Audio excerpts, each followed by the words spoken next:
to day 2 of the Sparks 2014 International Canine Science Conference. We're going to continue with our Science in Training theme with Dr. James Serpell, who is a Professor of Animal Ethics and Welfare at the School of Veterinary Medicine at the University of Pennsylvania, where he teaches veterinary ethics, applied animal behaviour and welfare, and human-animal interactions. His research focuses on the behaviour and welfare of dogs and cats, the development of human attitudes to animals, and the history and impact of human-animal relationships. In addition to publishing more than 100 scientific articles and book chapters on these and related topics, he is the author, editor, and co-editor of several books, including The Domestic Dog, Its Evolution, Behaviour, and Interactions with People, and Companion Animals and Us. James is here today to talk to us about the influence of owner and handler personalities on the behaviour of dogs. Please join me in welcoming him.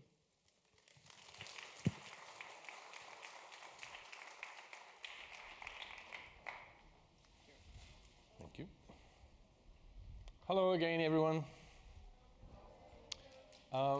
Before I start talking about this topic of owner-handler personality, and I've added mental state there, on the behavior of dogs, I want to digress into dog evolution for a little while.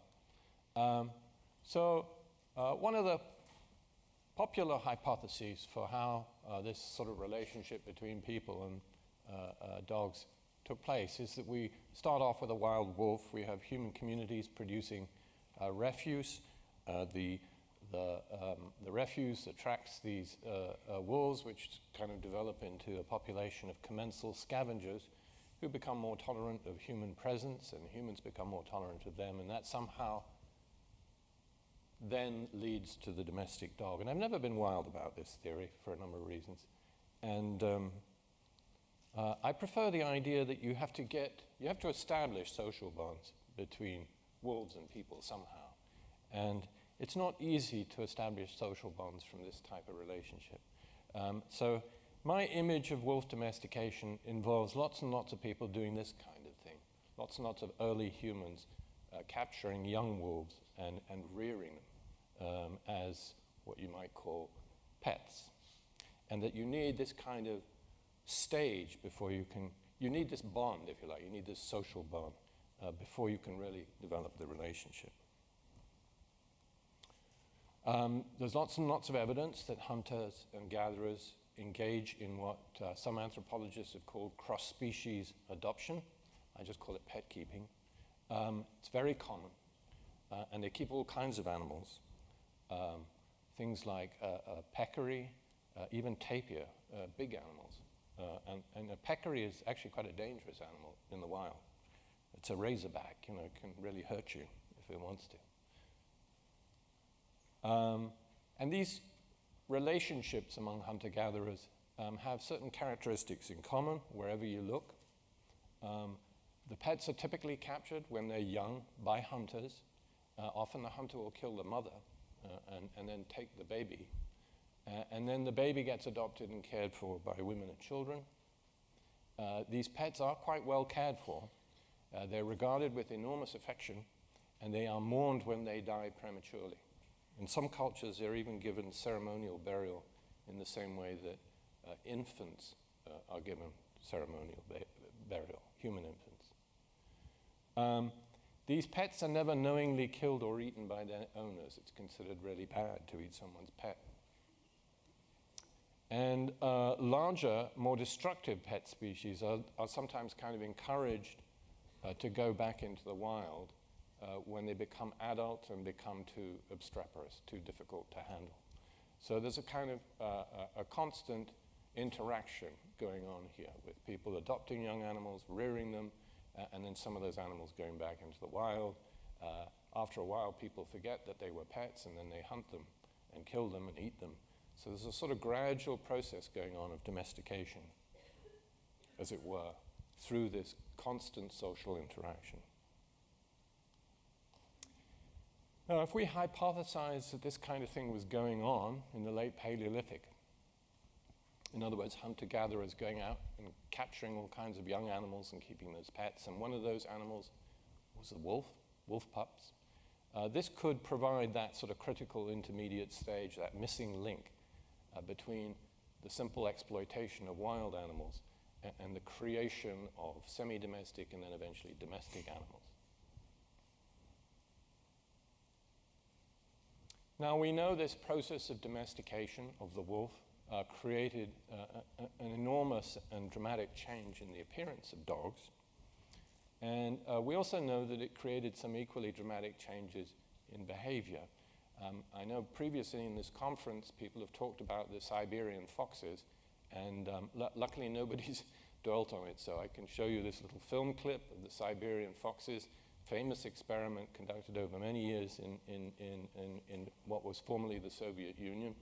And this was basically geneticists trying to breed a more docile fox for living on fur farms, and they selected for what they called tameness.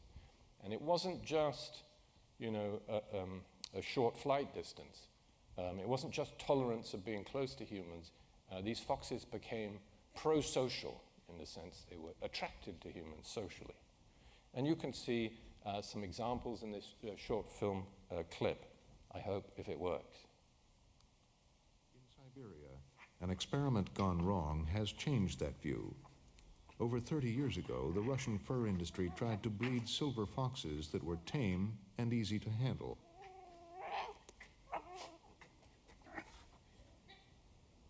Tameness in wild animals is usually a juvenile trait, so foxes were found that had retained their tameness into adulthood. It took less than 25 years to achieve adult tameness that could be reliably reproduced from one generation to the next.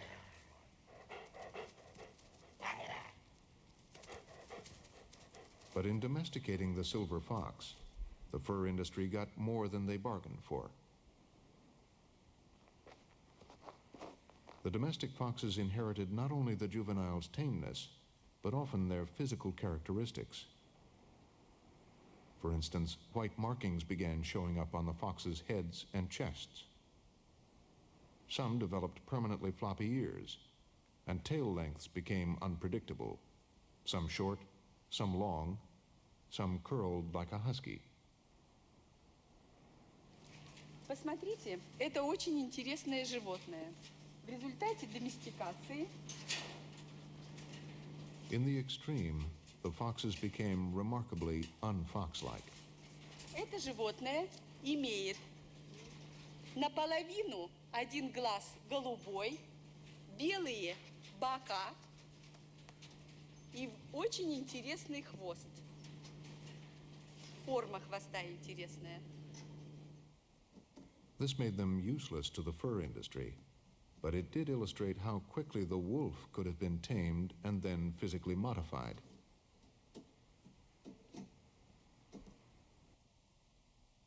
Okay, so, this is basically the current likely story of what might have happened to generate all that, these behavioral changes and also physical changes in the wolf as a result of people selecting for animals that are not only just tame, but are pro-social, are very approachable. They want to come and engage in social interactions with people. So I see domestic dogs as being products of several different selective processes, one of which is this initial and ongoing selection for psychological traits that adapt these animals to fit companionship and social roles with people. And then later on, we get selection for the ability to survive and reproduce on a very low quality diet. And I say later on because I don't think these very early relationships between wolves and hunter-gatherers could have happened with wolves just surviving purely off scavenging. People had to be provisioning them. And then later on again, we see selection for morphology and behavior that adapted dogs for particular working roles.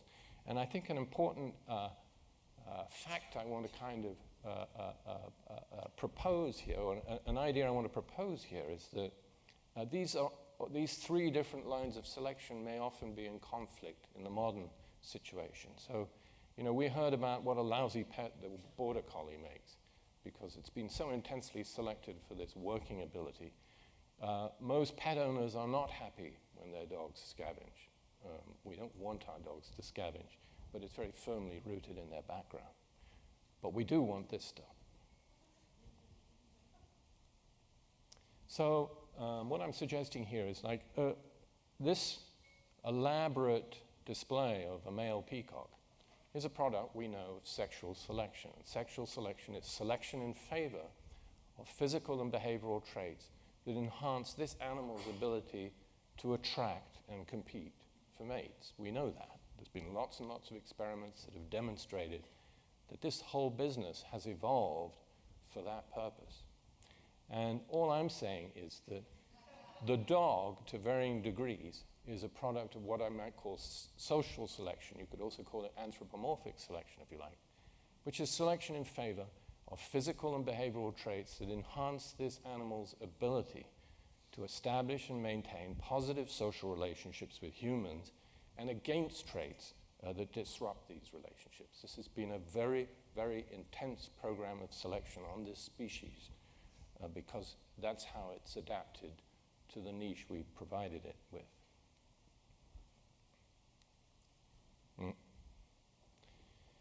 Now, this social selection that I'm talking about, it's had consequences. Among those is the suppression of all kinds of behaviors that are considered antisocial or inconvenient by humans. And this is an ongoing selection process. Every time someone kicks the dog out of the house for misbehaving, every time somebody takes it to the local shelter and relinquishes it because it has a behavior problem, that's selection in action. And that's still going on all the time. We're constantly selecting against behavior we don't like. And we also have this evolution of increasingly anthropomorphic and pedomorphic appearance and behavior, especially in breeds used primarily for companionship and social support. So Patricia McConnell was talking about these sign stimuli, and by Jove, you can see it very clearly in all these breeds that are bred especially for companionship. They all have that sort of baby seal look, that cute response that comes from this kind of body, this facial conformation. I mean, this thing really looks like it was invented by Walt Disney. It's hard to believe. To me, it's hard to believe it is not photoshopped, but apparently it's real. And so we've done this to dogs, and we've done stuff to their behavior as well.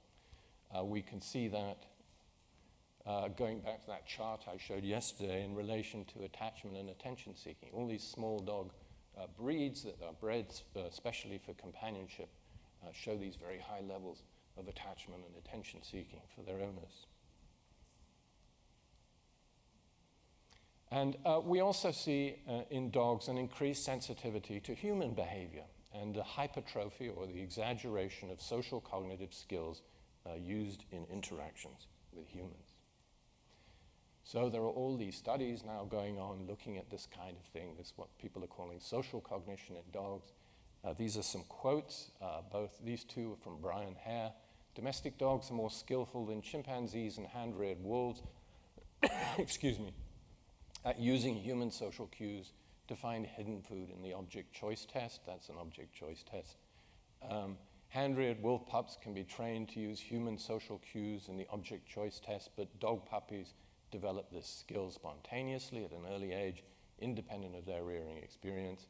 And down here, Gaxi from the Budapest group in Hungary saying, the ability to follow human cues is most pronounced in brachycephalic companion dog breeds and in breeds that work in cooperation with humans. So the implication here is that dogs are quite different in how they interact, that this behavior develops spontaneously, that they have a special focus on humans. So the implication is that dogs have kind of evolved an ability to read humans. That's what they're really good at. And here's another quote from Gaxi. The tendency for looking at humans in a communication situation seems to be a genetic predisposition in dogs, while it is difficult, but not impossible, but it's difficult to induce this behavior in young wolves. Now, I just want to give you a slightly amusing example of this. This was a lady contacted me some years back. She lives in an apartment building near the Art Museum in Philadelphia. And she said, you have to see my dog. He's been on NBC 10 News, she said. And I said, oh, all right, what's it all about? She said, well, this dog can do anything. It can add up numbers, it can read letters, it can tell you what time it is if you show it a clock face. It can do anything. I said, okay, I'll come and look at it. And what she's doing is she's going to be putting some letters on the floor, on the rug, and saying, sweetie, point to the R, or go to the P, or whatever it is. And I want you to watch Sweetie, and then I'll have a little quiz afterwards. Watch Sweetie closely, and watch particularly what Sweetie is looking at when the woman gives the commands. Good. Now I'm going to have Sweetie show these letters and learn them in order. And then I'm going to take them and replace them, each letter with a blank card. And the blank, she's going to remember where the letters are based on her memory. P. Good girl.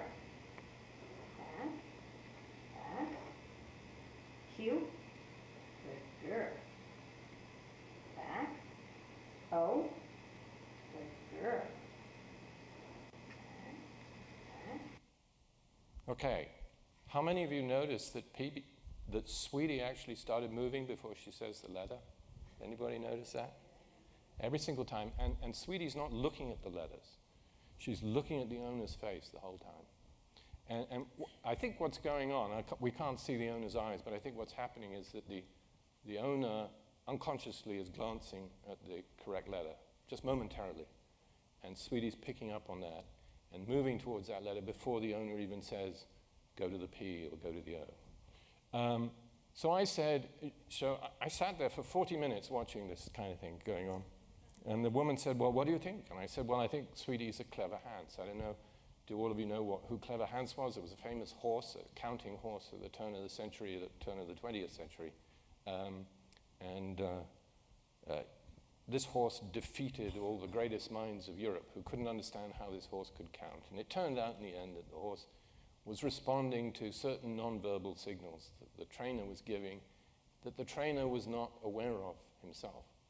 And so it was just changes in posture, and the trainer was giving the horse the messages when it should stop hitting its hoof on the ground. And that was how it was counting things out. So this horse was picking up on these nonverbal signals. And I think, Sweetie is doing the same thing. And I said this to her, and she said, oh, no, that can't be it, because, I make it really important. It's very important for me to do this in a rigorous way, and I don't give any signals. And I said, well, you understand, of course, that these are unconscious signals you're giving. And she said, no, I'm totally conscious of the signal. So I said, all right. And then I said, kind of somewhat facetiously, I said, well, then she must be a mind reader. She must be telepathic. And the woman looked at me in all seriousness and said, oh, no, because she can do it if I keep my mind completely blank. And I sort of went, all right, I said, what do you think's going on here? And she said, well, I kind of hesitate to tell you, but I think Sweetie is the reincarnation of my grandmother. And I was totally thrown by this. I said, what makes you think Sweetie is the reincarnation of your grandmother? Well, it turns out that those treats that she's giving Sweetie when she does the right thing is a little tiny piece of boiled asparagus, steamed asparagus. And it turned out that grandmother's favorite food was steamed asparagus. So this was obviously the reincarnation of her grandmother. So it's the point being that Sweetie is very, very tuned into her owner, extremely, extremely tuned into her owner, and is picking up on all sorts of stuff that the owner's not even aware of. So my argument or my hypothesis here is that dogs are exquisitely adapted for this business of reading and responding to human intentions and behavior. And as a result of that, they're also supremely sensitive to very subtle individual differences in their owner and handler's personality and mental state. and that they will adjust their behavior accordingly. These are all things that we are consciously not aware of is going on, but the animals are doing it.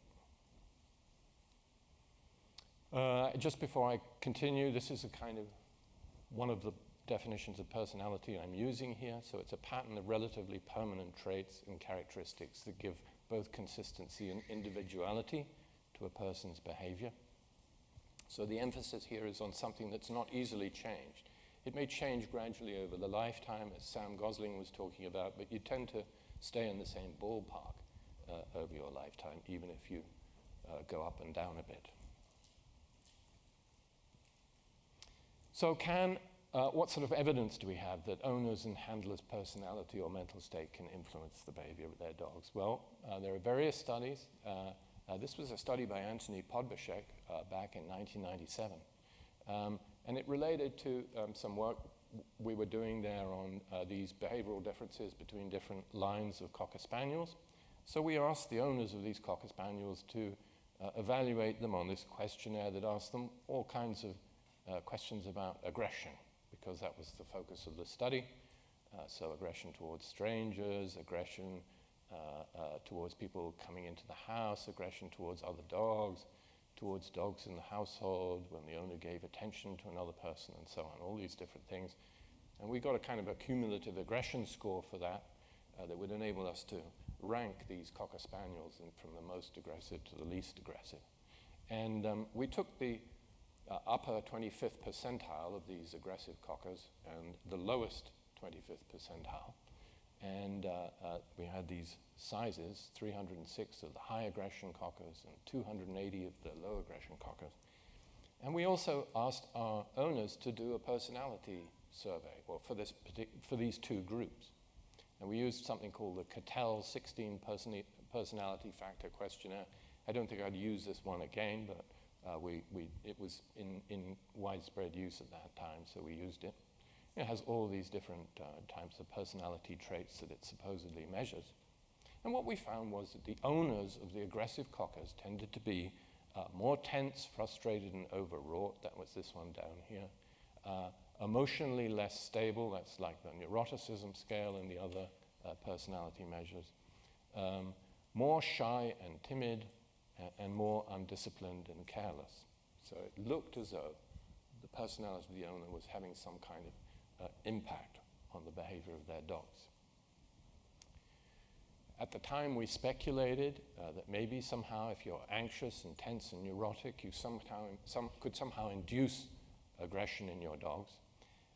And that could be either by the particular ways you interact with that dog, or by being perhaps overprotective so the animal doesn't get socialized properly. But in truth, we weren't able to say, because it wasn't a cause and effect relationship that we could tease out with that kind of data. So Nick Dodman at Tufts has also looked at personality differences, in this case between owners of dogs with behavior problems and owners of dogs without behavior problems.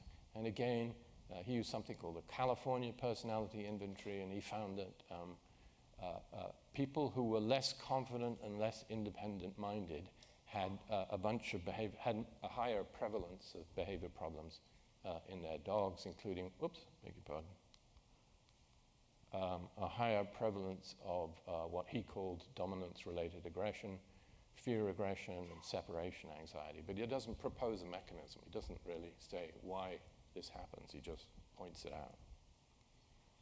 There's been some work by Kurt Kotrashol in Vienna and Kiss et al. In Budapest, which showed that owners who score high on the neuroticism scale of the Big Five inventory, which we talked about yesterday, tend to use more commands during obedience training, such as sit or stay, but their dogs are actually less responsive to commands. So it's a kind of interesting connection there with an actual type of interaction with the dog, suggesting that maybe something about the way these people are training their dogs or interacting with their dogs is causing the dog to behave in a different way and not in a good way. This study we did some years ago with Cindy Otto and Melissa Hunt at the University of Pennsylvania looked at behavioral sensitivity to handlers' mental state among search and rescue dogs. And for this, we used 85 search and rescue dog handlers, and 63 of these dog handlers were deployed during the 9/11 terrorist attacks on the World Trade Center and the Pentagon. And we had 22 controls who were also search and rescue dog handlers, but they weren't deployed at those events. And Melissa measured things like post-traumatic stress disorder, depression, anxiety, dissociation in both these groups of handlers 6 months, 1 year, 2 years, and 3 years after the event. So it was a longitudinal study, a prospective study. And we also measured the dog's CBARC scores at 6 months, 1 year, 2 years, and 3 years. And there were some interesting relationships. So the deployed handlers certainly displayed more psychopathologies than the controls did, but there were no differences between the dogs at 6 months. So the dogs weren't apparently affected by the incident, whereas their handlers definitely were. What was interesting were the associations between the handlers' psychopathologies and the dog's behavior. So we found that post-traumatic stress disorder and depression symptoms of the handlers at 6 months were significantly correlated with their dog's CBARC scores for things like separation problems and attachment and attention seeking 1 year afterwards. So it's a kind of a lag, if you like. We also found that handlers' depression symptoms at 1 year after the event predicted higher rates of dog-directed aggression in their dogs at 2 years. And that handlers' depression symptoms at 2 years predicted separation problems, stranger-directed aggression, and familiar dog aggression in their dogs at 3 years. So there seem to be these knock-on effects as the handlers' emotional state changes, their mental state changes. The dogs seem to get worse. They start off showing signs of anxiety, and then the anxiety seems to sort of graduate to aggression over time. Again, the causal mechanisms for these effects are just not known. We don't know how this process is occurring. And finally, I want to talk about a sort of current study, which we're still in the process of analyzing with Deborah Duffy. And this is a study of the influence of owner-handler personality on dogs, on guide dogs. So these are guide dog users. I do need to acknowledge the organizations who are helping with this, and also the Morris Animal Foundation who funded it. So we have a total of 267 guide dogs involved here, and of course they're visually impaired owners. This just shows the sample: 129 Labradors, 55 German Shepherds, 29 Goldens, and 53 crosses, and one strange cross here, a German Shepherd Golden Cross. 148 male dogs, 119 female dogs, many more female handlers than male handlers participated. So it's about a 2-to-1 ratio. And we used for this study something that Sam Gosling actually developed, a very useful little tool called the 10-item personality inventory. And he's shown that the reliability for this instrument is almost as good as the much bigger standard Big Five inventory. And it still measures the Big Five personality factors. So it's just essentially 10 questions, and people have to say how strongly they agree or disagree with those questions. So please rate the extent to which the pair of traits applies to you, even if one characteristic applies more strongly than the others. So it's extroverted, enthusiastic, critical, quarrelsome, dependable, self-disciplined, and so on. And if you look at these data, they fall into these Big Five categories again. Extroversion, which is at one extreme, is the extroverted, enthusiastic person versus the reserved, quiet person. For agreeableness, the critical, quarrelsome person versus the sympathetic, warm person.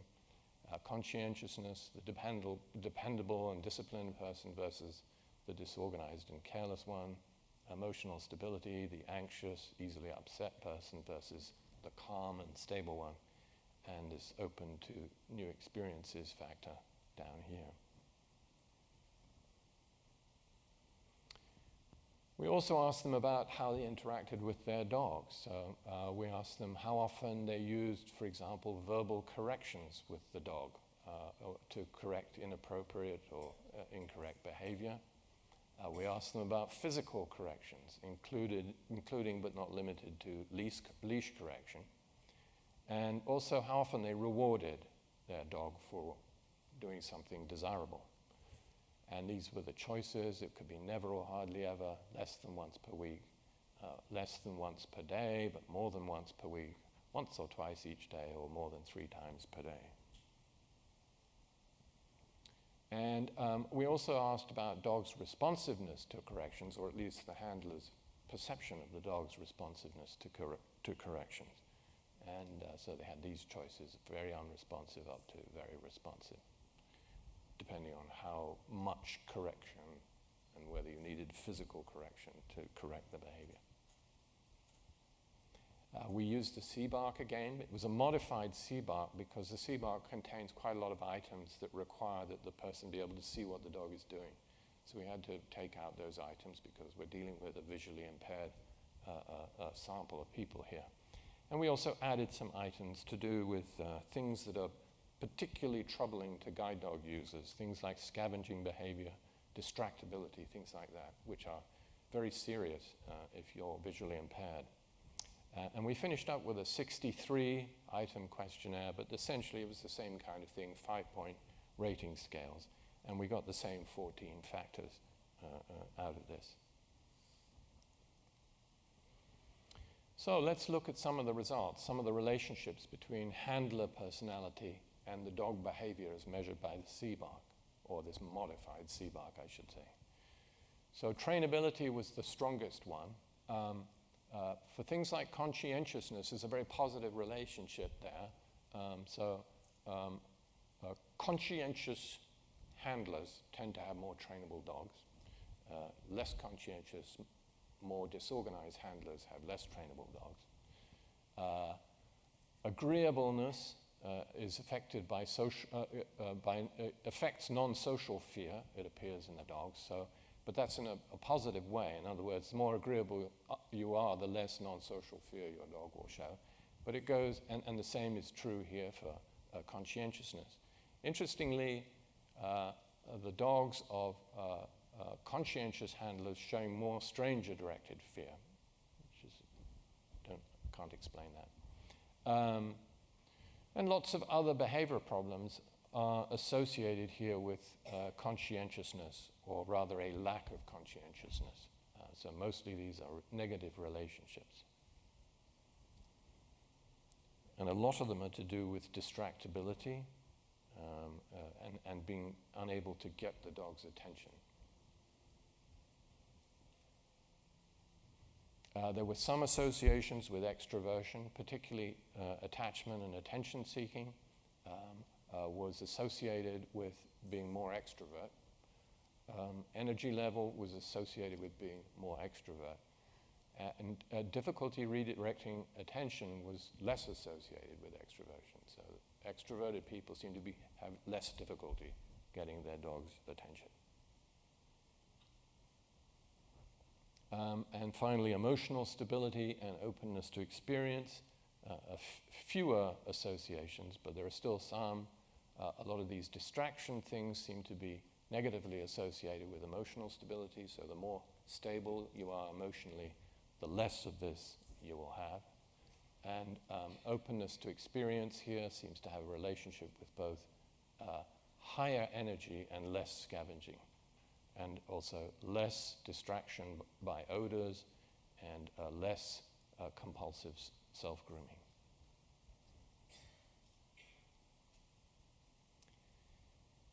It turns out also that agreeable and conscientious handlers report using fewer corrections and rate their dogs as being more responsive to corrections. So we have these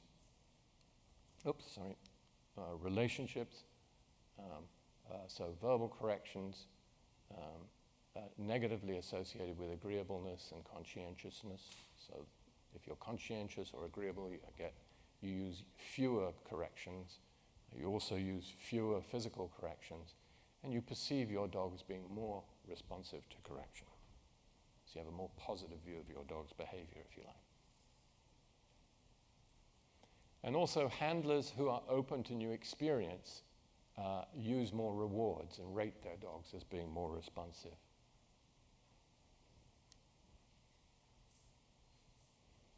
And then finally, there seems to be a relationship, as one would expect, between the use of and responsiveness to corrections and the dog's behavior. So, maybe not surprisingly, the less trainable the dog is, the more verbal corrections people use, the more physical corrections, and the less responsive they perceive the dog to be to corrections. And the same kind of thing is going on here. So people are using more, as you would expect, in this situation.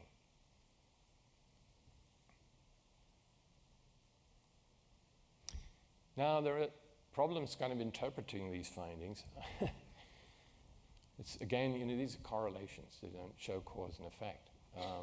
We know that there is an association there between personality and the behavior of the dog, personality of the owner and the behavior of the dog, but we don't know how it's happening.